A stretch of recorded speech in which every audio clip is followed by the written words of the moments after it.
ராதிகா, தற்போதுதான் அஇஅதிமுக கூட்டணியிலே அன்புமணியின் பாட்டாளி மக்கள் கட்சிக்கு 18 இடங்கள் ஒதுக்கப்படுகின்றன என்ற மகிழ்ச்சி தகவல் கிடைத்தது. அதற்குள்ளாகவே தற்போது ஒரு அதிர்ச்சி தகவல் அவருக்கு வந்திருக்கிறது. அதாவது அவருக்கு மாம்பழம் சின்னம் கிடைக்குமா என்பதில் மீண்டும் ஒரு கேள்வி வந்திருக்கிறது. என்றால் இதற்கு முன் வரை தேர்தல் ஆணையத்தில் அங்கீகரிக்கப்பட்டது நாங்கள் தான் மாம்பழம் சின்னம் எங்களுக்கு தான் என பாட்டாளி மக்கள் கட்சியினை சொந்தம் கொண்டாடிய அன்புமணி மற்றும் அவரது தரப்பினர் தெரிவித்து வந்தார்கள்.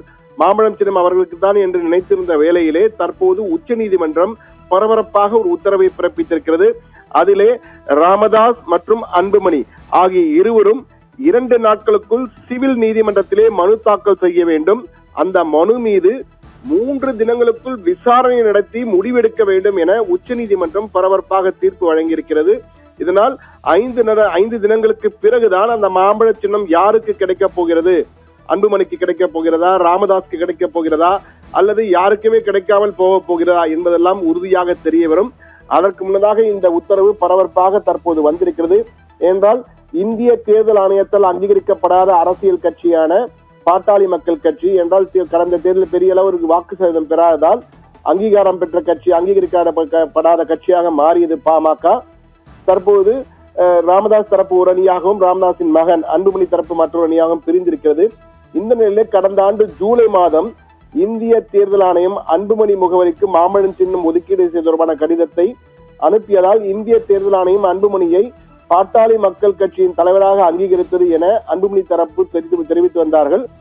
ஆனால் இதனை எதிர்த்து ராமதாஸ் தரப்பிலே சென்னை உயர்நீதிமன்றத்திலே மனு தாக்கல் செய்திருந்தனர். இந்த மனு மீதான வழக்கின் விசாரணை கடந்த பிப்ரவரி 20ஆம் தேதி சென்னை உயர்நீதிமன்றத்தில் வந்தபொழுது உட்கட்சி பிரச்சனை தீரும் வரை தேர்தலை தள்ளி வைக்க முடியாது என்றால் தேர்தலை தள்ளி வைக்க வேண்டும் என ராமதாஸ் தரப்பு கோரிக்கை விடுத்தது. அதெல்லாம் செய்ய முடியாது என கூறி மனுவை தள்ளுபடி செய்துவிட்டனர். இந்த மனு இதை மேல்முறையீடாக உச்சநீதிமன்றத்திலே தற்போது ராமதாஸ் தரப்பு தாக்கல் செய்தது. உச்சநீதிமன்றத்தில் தலைமை நீதிபதி சூரியகாந்த் அமர்வில் விசாரணைக்கு எடுத்துக் கொள்ளப்பட்டது. அப்பொழுது ராமதாஸ் தரப்பில் ஆஜரான வழக்கறிஞர்கள் கட்சி தொடர்பான வழக்கு மற்றும் சின்னம் தொடர்பான பிரச்சனை எழுந்துள்ள நிலையில் கட்சி யாருக்கு என்று முடிவு தெரியும் வரை மாம்பழம் சின்னத்தை முடக்க வேண்டும் என கேட்டுக்கொண்டனர். அது மட்டுமல்ல, ஏற்கனவே தேர்தல் ஆணையம் டெல்லி உயர் நீதிமன்றத்தில் இது தொடர்பான வழக்கு விசாரணையின் பொழுது இந்த விவகாரத்தில் பிரச்சனை எழும் பட்சத்தில் சின்னம் முடக்கப்படும் என தெரிவித்ததையும் உச்ச நீதிமன்றத்திலே அவர்கள் ராமதாஸ் தரப்பு ஒரு வாதமாக எடுத்து வைத்தனர். அதற்கு உச்சநீதிமன்ற தலைமை நீதிபதி இது எங்களுக்கு குடும்ப பிரச்சனை போல் தெரிகிறது, எனவே மாம்பழம் சின்னம் ஒதுக்கப்பட்டு விட்டதா இல்லையா என கேள்வி எழுப்பினர். அதற்கு ராமதாஸ் தரப்பு இன்னும் சின்னம் ஒதுக்கீடு செய்யப்பட்டதை கூறியதற்கு எதிர்ப்பு தெரிவித்தனர் அன்புமணி தரப்பினர். அவர்கள் சின்னம் எங்களுக்கு ஒதுக்கப்பட்டு விட்டது, தேர்தல் ஆணையம் அதிகாரப்பூர்வமாக எங்களுக்கு வழங்கி இருக்கிறது என கூறினர்.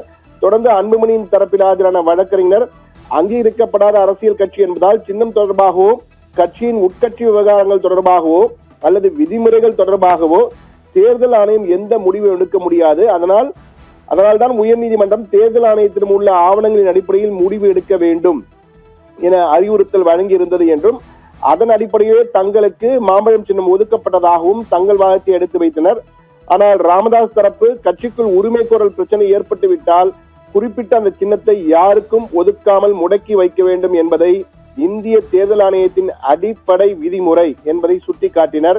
இதனையடுத்து தொடர்ந்து இந்த குழப்பம் நீடித்துக் கொண்டே இருதரப்பும் அவர்தம் வாதங்களை எடுத்து வைத்ததால் கடைசியில் உச்சநீதிமன்ற தலைமை நீதிபதி சூரியகாந்த் தலைமையிலான அமர்வு தற்போது இந்த பிரச்சனை தொடர்பாக இது குடும்ப பிரச்சனை போல் தெரிகிறது, எனவே இந்த பிரச்சனை தொடர்பாக நாங்கள் கட்சி சின்னம் தொடர்பாக மீண்டும் சிவில் நீதிமன்றத்தை 2 தினங்களுக்குள் நாட வேண்டும். அன்புமணி தரப்பு ராமதாஸ் தரப்பு 2 தரப்புமே 2 நாட்களுக்குள் சிவில் நீதிமன்றத்தை நாட வேண்டும். அந்த மனு 2 நாட்களுக்குள் சிவில் நீதிமன்றத்தை நாடி மனுவினை தாக்கல் செய்ய இருதரப்பும் அவரவர் மனுவை தாக்கல் செய்ய வேண்டும். சிவில் நீதிமன்றம் அடுத்த 3 தினங்களுக்குள் அந்த வழக்கை விசாரித்து முடிவெடுக்க வேண்டும் என உத்தரவு பிறப்பித்தனர்.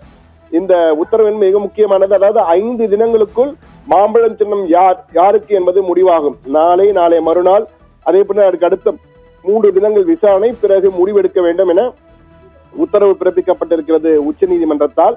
ஆனால் இந்த வழக்கில் உத்தரவு பிறப்பித்த பிறகு உச்சநீதிமன்ற தலைமை நீதிபதி ஒரு கருத்தினை தெரிவித்தார். அந்த கருத்து ராமதாஸ் தரப்பு, அன்புமணி தரப்பு மற்றும் ஒட்டுமொத்த அந்த நீதிமன்ற அறையே ஒரே நகைச்சுவை அரங்கமாக மாறியது என்று கூறலாம்.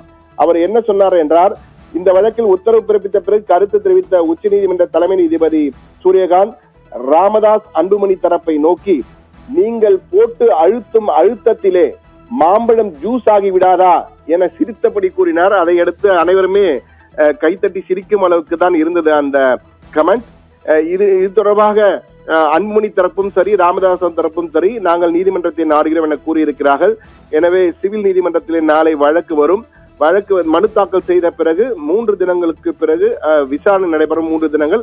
அதன் பின் தான் மாம்பழம் சின்னம் யாருக்கு என்பது உறுதியாக தெரிய வரும். ராதிகா, தகவல்களுக்கு நன்றி சண்முக சுந்தரம்.